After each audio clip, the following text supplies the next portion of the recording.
6. Okay, so welcome. I am doing a brief class on nutrition basics, and this is to give you kind of like a basic understanding on how food can help fuel you. So I have the presentation up. I'm going to go ahead and jump right in. This is going to be recorded and posted into the A team for reference for later. And I will be sharing all of these slides. As you have questions along the way, please post them in the chat. And then at the end of the presentation, I'll go ahead and answer them to the best of my ability. And if not, I will lead you to somebody who can, or lead you to the information that can. So nutrition basics. What exactly is nutrition? If you have an idea, put it in the chat.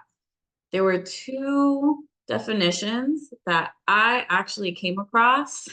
The first one was from Webster's Dictionary, and that one says the act or process of nourishing or being nourished. And I don't know about you, but that really doesn't tell me much. So the second definition came from ChatGPT, our good old friend. And ChatGPT's definition was way more helpful, in my opinion. So ChatGPT says the process by which your body takes in and uses food to support all bodily functions. It involves intake, digestion, absorption, and metabolism of nutrients. So pretty much the whole process of eating, letting it go into your body, fueling you, burning it, and getting all your vitamins, minerals, nutrients, and everything else you need to live. So understanding the basics of nutrition. There's a few key components, and this is what we're gonna touch on today, and that is calories, hydration.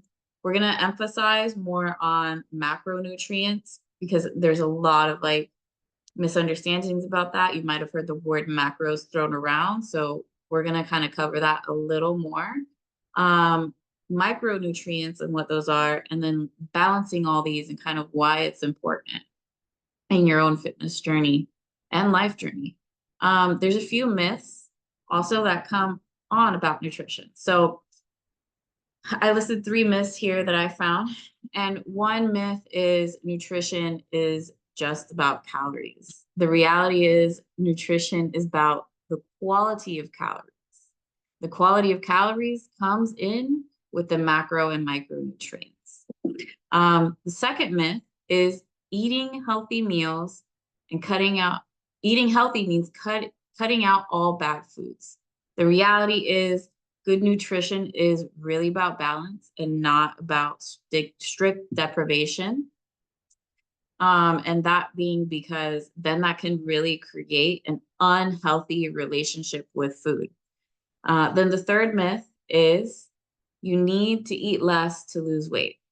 The reality is it's more about eating the right foods in the right amounts. I've dieted for a long time, on and off. And I can say this, if you choose the right foods, you will feel full when you diet. So let's talk about calories and hydration. If anyone know what a calorie is, put it in the chat what you think a calorie is, what the definition of a calorie is. Anyone? So all a calorie really is just a measure of energy. And it's a measurement of energy that your body receives from what you're eating. The energy mainly comes from macronutrients, and that pretty much will help you calculate kind of what the calories are. Then hydration. I always like to touch on hydration, and the reason being is because 60% of our body is water, about 60% of it. And literally, we cannot live without water. And it's so important because it helps get all that food and the nutrients through our body between digestion and providing nutrients to fuel our muscles, our cells, and just like fuel us. Without water, we die. So now into the nitty-gritty, what are macronutrients and what are micronutrients? Does anyone here, if you know what macronutrients are, put a 1 in the chat. If you have heard of them but don't really know what they are, put a 2 in the chat. Do we have any 1s and 2s? Okay. Okay. So we have both. Okay. So macronutrients. So just quick thing, macronutrients are proteins, fats, and carbs. And a lot of people call them macros for short. I'm in the fitness space, so very commonly thrown around, what are your macros? What are you eating at? But at the end of the day, proteins are what build and repair your tissues. So I like to think of it as like more your muscles. Fats are what are going to support your cell function, and they're going to aid in nutrient absorption. I'm sure you've heard people saying you should pair like your salad with an oil or like some kind of fatty like dressing sometimes, and that's to really absorb everything. And fats are also vital for good hormone function. So whatever is like in those parentheses, so protein, think muscles, protein, think fats, hormones, and then carbohydrates are the body's primary source of energy and support brain function.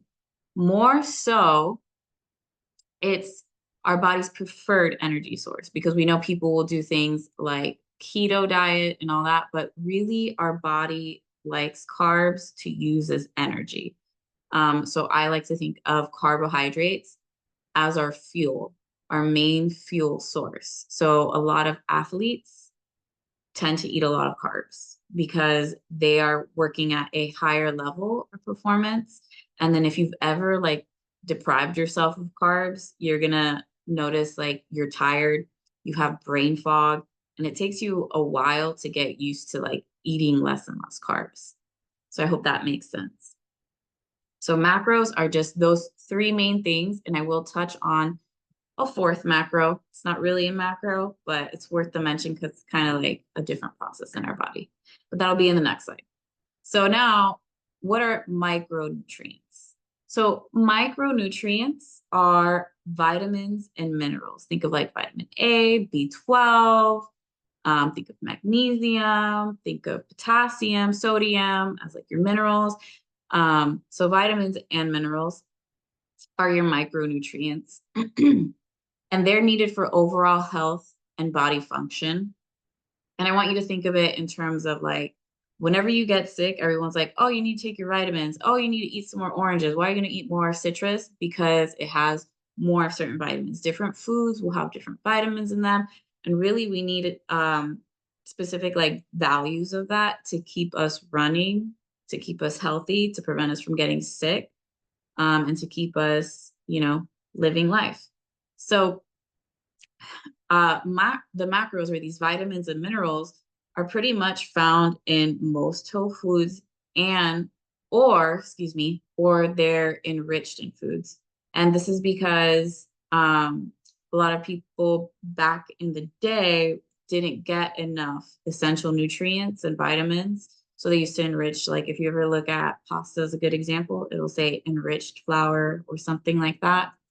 And then the last thing I wanted to touch on was fiber. I put this under micronutrients, but it's really not a micronutrient, but it is a part of carbs, and it is worth mentioning because it is something our body does need for functioning and to help us aid in digestion and to help, all the living organisms in our gut.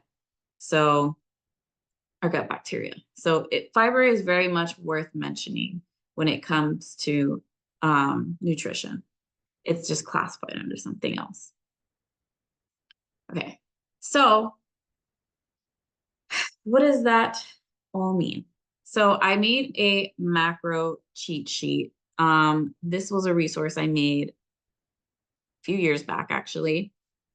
And so it explains like macros are your carbs, fats, and proteins. You'll see there are examples here. Carbs would be like your flour, bread, potatoes, rice.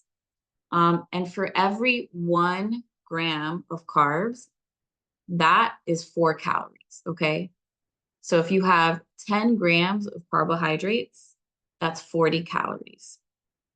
For fats, you have things like oil, butter, egg yolk.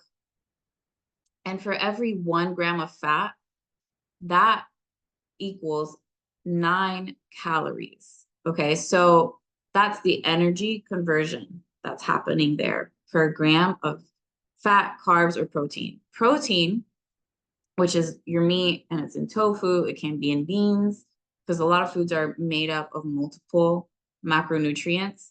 But for protein, it's also like carbs. 1 gram of protein equals 4 calories.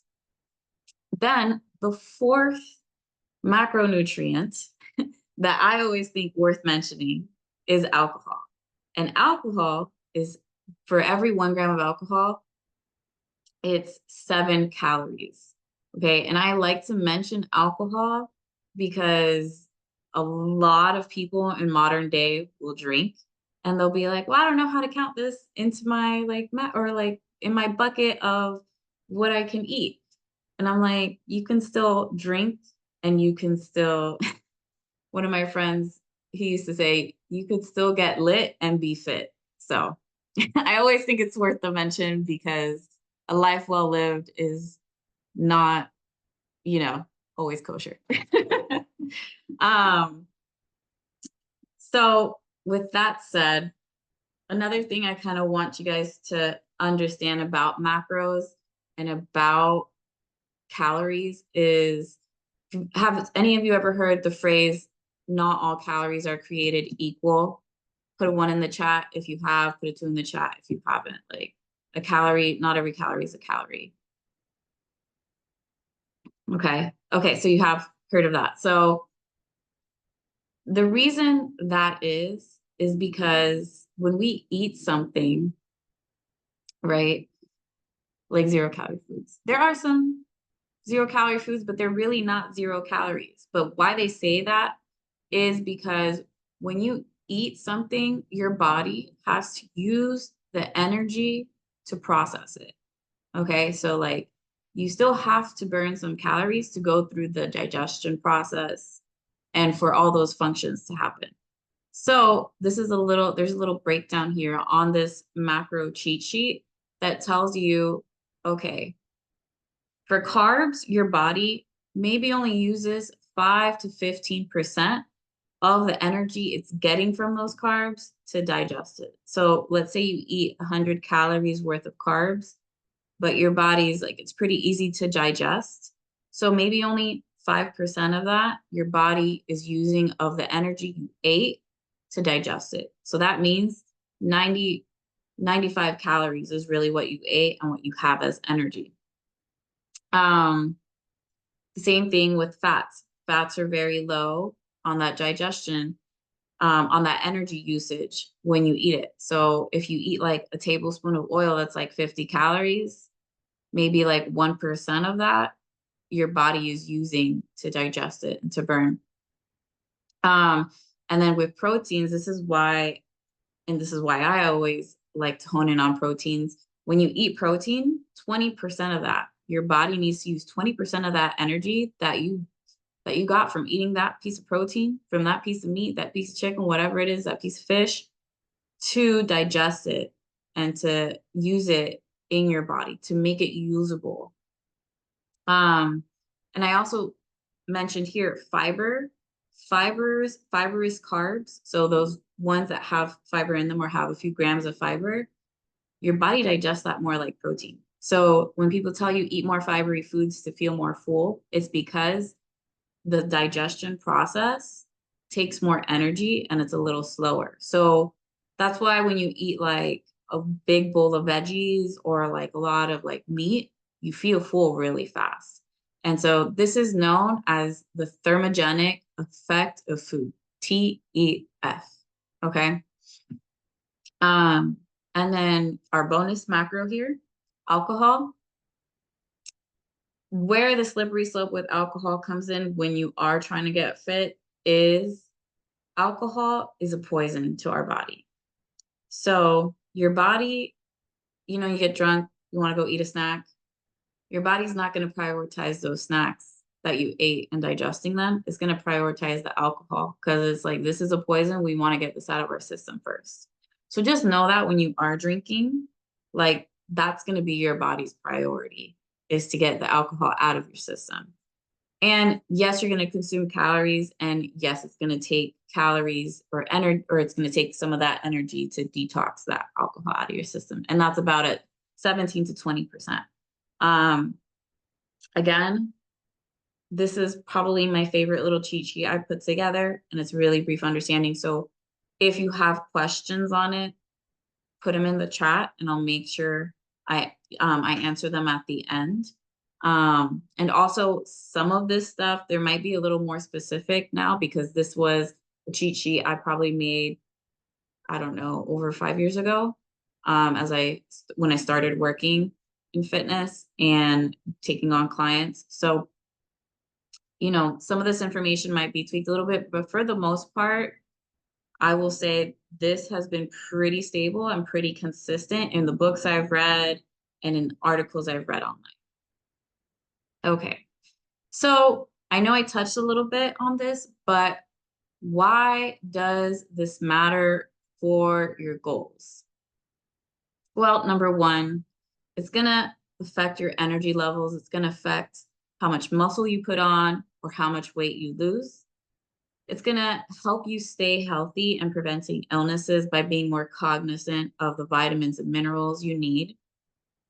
It's going to help you identify your cravings a little better. Think about kind of what goes into cakes, donuts, cookies, all of our favorite treats. That's a lot of fats and sugars, and sugars are carbs.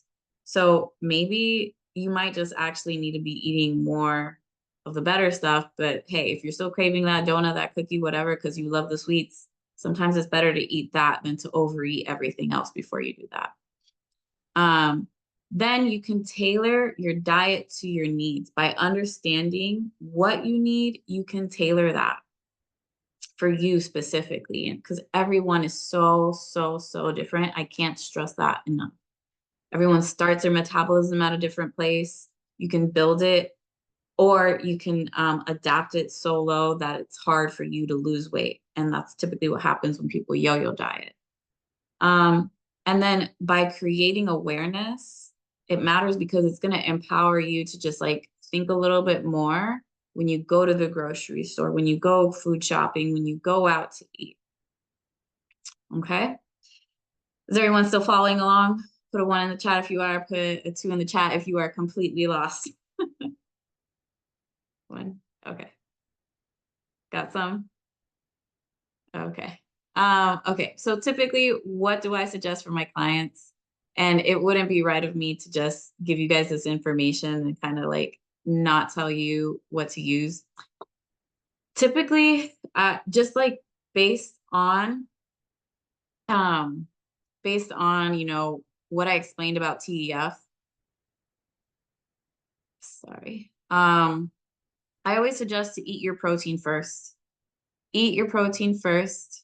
And why is that? Because one, it's going to help you feel full, especially if you're after fat loss. And even if you're not after fat loss, two, it's going to help you build muscle.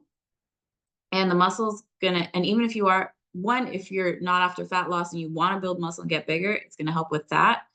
And even if you put on more muscle and your goal is fat loss, it's going to increase your metabolism by putting on more muscle. Who would I not recommend this for? I wouldn't recommend it if your digestion is off, meaning you're backed up, because that can happen with a lot of protein. If your doctor does not recommend you eat a lot of protein, always follow your doctor's orders first. Or if your calories are dropping too low, because we want to keep your body burning higher, and your metabolism will adapt to the lower calorie intake. So I typically like to have my clients eat more. So just always eat your protein first, if anything else, and see if that helps even just a little bit. You'd be surprised. Okay, so now we're going to go over reading a nutrition label. And I pulled this from the FDA website. these are the different parts of a nutrition label. You have your serving information, so your serving size, and typically it's going to give you a measurement. These are typically weighed measurements. So you'll have the 1 cup, but the more accurate thing is the weight amount. So in this case, it's grams. You'll have ounces and different things. Then you have your calories. The calories are calculated from the macronutrients. You'll have your daily percent values, and that's set by the FDA. They have recommended guidelines, and these are the percents of those micronutrients that are inside and macronutrients that are inside this particular food. And then the nutrients listed out along with the vitamins towards the end, the vitamins and minerals. So I just wanted to give you guys a quick calculation of how I did this. So if you think back to that cheat sheet, you're going to have your fats at, it's 9 grams of fat. So that's 9 calories per gram, equaling 81. 34 grams of carbs equaling 136 carbs, 15 grams of protein times 4, 60 calories. Okay. When you add all that up, that's going to be 277 calories. So they rounded up on this nutrition label, but I really want you guys to pay attention to this, because one thing I've noticed is some nutrition labels, because they have that fiber, they take that out of the carbs, and they're not supposed to. So you'll sometimes notice net carbs, okay, instead of total carbs. Just be aware that they're not giving you accurate calories. So I always like to point that out. So it's something I noticed. I don't know if they've gone back at that from like bad marketing, but just something to keep in mind. So now we're going to go to an example that I saw in the grocery store and with marketing. So if you look at these are both Cascadian Farms, supposed to be a really healthy choice. Everyone touts protein, right? So much. Even I say, eat more protein. But if you look at this, you might think, oh, okay, so my coach or this fitness person I'm following is telling me to eat more protein. You go ahead and you grab the protein bar, and you don't think twice about it. You should really read the back of the nutrition labels, and this is why. It might not be conducive for your goals if your goal is fat loss. So if you look, right, it's still a calorie balance when you're trying to lose body fat. If you're not, then go with the high protein one. But you'll notice that the regular Chewy bar is only 140 calories versus the high protein one is 240 calories. That's 100 calories more. And I don't know about you, but I could probably eat like 3 of these bars and not blink. So I would just, when you're in the grocery store, be mindful of maybe why that is. And they probably had to add more fat in here to make this taste better, but the carbs are lower. So really, like, if you are going with the route of tracking your macros, you really need to pay attention to kind of what is in your food. And even if you're not, just being aware of how many calories are in it, how much fat and all that is in it, and kind of what your goals are. If your goals are to put on muscle and put on a little bit of body fat so you could do that, then, the high protein one is great for you. If you're like, I just want something to curb my sweet tooth, but I'm still trying to lose some body fat and not let my diet go out the window, probably the dark chocolate chip one's going to be the better bet. So I would suggest looking at things in the grocery store, and even protein bars, because those can fool you sometimes. So with that, I'm going to leave you guys with some final notes. A key to a healthy diet is moderation, not perfection. You should be eating to nourish your body, not punish it. And eating well is not about strict dietary limits, but about feeling good and enjoying life. So even though you have the basic understanding of nutrition, just know your body does so much for you, and you want it to be fed. So, and this life is one and to be enjoyed, which is why I'm so passionate about teaching about nutrition and good, healthy relationship with food. You want to put on muscle, get stronger, and your metabolism will follow. whatever your goal is, whether it's to be bigger, whether it's to lose body fat, whether it's to perform better in a sport, you want to be eating to nourish your body and also because you love it. So don't get like caught up in the little nuances that you can.